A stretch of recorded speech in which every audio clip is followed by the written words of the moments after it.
The cemetery was silent except for the trembling breath of the millionaire kneeling before the grave. The morning sky, still bruised with shades of purple and fading rose, hung heavy above him as if nature itself mourned with him. His expensive suit was soaked at the knees, his polished shoes sank into the damp earth. He wasn't crying like a man used to losing, he was crying like a child who had just realized he was completely alone in the world. His fingers traced the engraved name on the cold stone, the name he had repeated every night for years, his mother's. He whispered apologies into the wind, apologies carried away before they could ever reach her. And then, from behind him, a cracked voice tore the air apart, a voice that seemed impossible against the weight of his grief. Your mother is alive. I saw her at the nursing home. If you believe every story hides a lesson, don't forget to like, comment, share, and subscribe to Pawsitive Tales. He turned sharply, stunned, and saw her, a woman with tangled hair, clothes worn thin by years of struggle, eyes wide with a strange mixture of fear and certainty. She wasn't mocking him.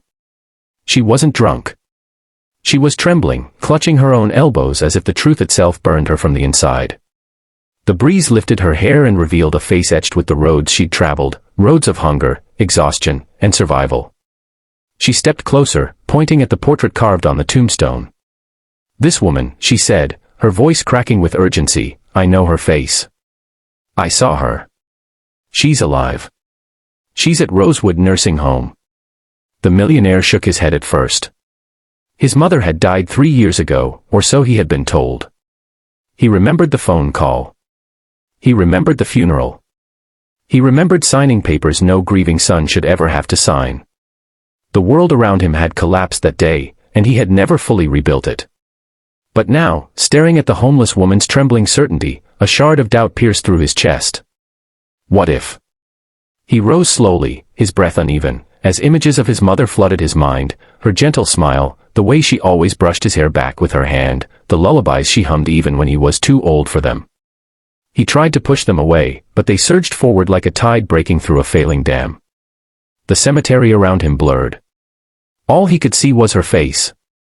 And then he realized something terrifying, he had never actually seen her body. Everything he had known had come from documents, signatures, and cold hospital words. Words that could lie. The homeless woman, sensing his confusion, stepped back as if afraid he would lash out. But he didn't. He just looked at her, really looked at her, and saw pain in her eyes that mirrored his own.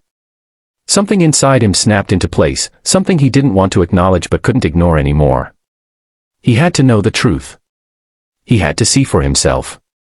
He left the cemetery in silence, the woman trailing behind him unsure if she should follow. But she did, as if some unseen thread connected their fates. His luxury car waited at the gate, a stark contrast to the world she belonged to. He opened the door and hesitated, torn between disbelief and fragile hope. Then he motioned for her to get in. She froze, tears filling her eyes. When was the last time anyone had offered her a seat, let alone a place beside them? She climbed in, her hands shaking, her heart pounding with the weight of her own memories. As the car cut through the city toward Rosewood Nursing Home, both of them sat suspended in their own storms of emotion. The homeless woman remembered the old lady she had seen, confused, staring at the window as if searching for someone who had forgotten her. She remembered how the woman had held her hand for a moment, whispering a name she couldn't quite catch. She hadn't understood the moment's significance until she saw the picture on the tombstone. The millionaire, on the other hand, tried to steady his breathing, but the fear inside him clawed like a trapped animal. If the woman was telling the truth, it meant someone had stolen years from him. It meant everything he thought he knew was a lie. When they reached the nursing home, the sun had risen higher, painting everything with a soft gold that felt cruelly peaceful.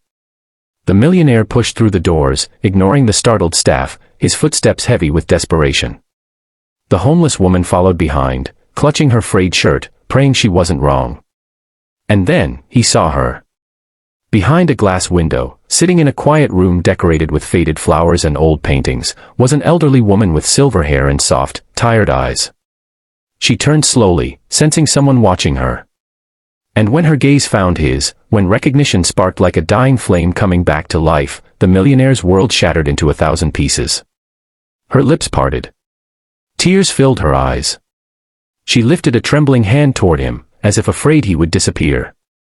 He staggered forward, breath stolen from his lungs, and when he entered the room, she whispered a single word that broke him completely: son. He fell to his knees just as he had at the cemetery, but this time he wasn't mourning, he was reborn. He held her hand, feeling the warmth he thought he had lost forever. Between sobs, he asked her how this could be true, how she was alive, why no one had told him.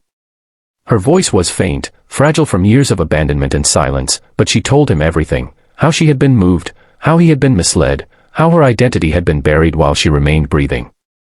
She had waited, hoping he would find her. And today, because of a stranger who had nothing, he finally did. He turned to the homeless woman who stood uncertainly in the doorway, tears streaking her dirt-stained cheeks. She looked as if she wanted to disappear, convinced she had stepped somewhere she didn't belong. But when their eyes met, she realized she had done something no amount of money could have bought. She gave him and his mother back. He walked to her, took her hands gently, and whispered a thank you that carried the weight of every moment he had lost and every moment he had regained. If this story touched your heart, don't forget to engage, like, comment, share, and subscribe to Pawsitive Tales. Before we end, tell us in the comments, what would you do if someone gave you back the person you thought you'd lost forever? And with that final thought, the story closes, not with perfection, not with answers, but with a quiet, powerful truth. Sometimes hope comes from the most unexpected places, carried by the people the world overlooks.